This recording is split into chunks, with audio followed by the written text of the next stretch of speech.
Hello and welcome to another Bourdieu Monday report. Last week, the figures published in the US provided reassurance on the inflation front and also, and above all, allowed us to measure the gap in economic health between the US and Europe, where the GDPs for Q4 2024 were published.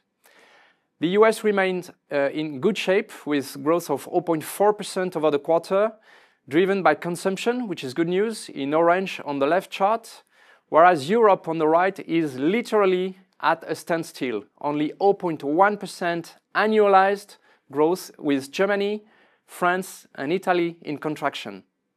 But the topic was the announcement of the arrival of DeepSeek, the Chinese artificial intelligence, capable of competing with American AIs at a much lower cost.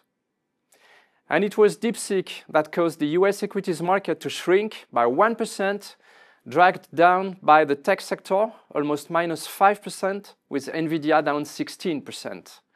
While Europe and Switzerland, at the top of the chart, did much better with rises of almost 2%. This week begins with volatility, with Donald Trump's announcement of tariffs against Canada, Mexico and China.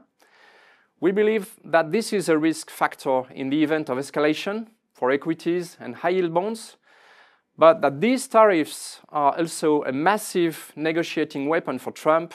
In other words, that a tariff can disappear just as it appeared. Volatility will be with us over the coming months, and a good portfolio diversification will be more important than ever. In terms of our equity portfolios, we are taking profit on Schneider Electric, which has been in our portfolios for 4.5 years and has performed 150%, meaning 70% better than the 80% of the European industrial sector.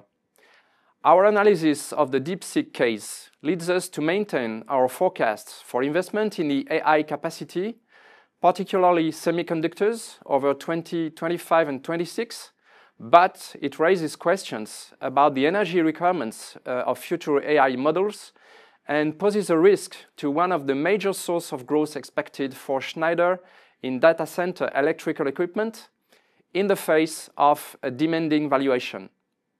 That's all for today. Thank you for listening and see you next week.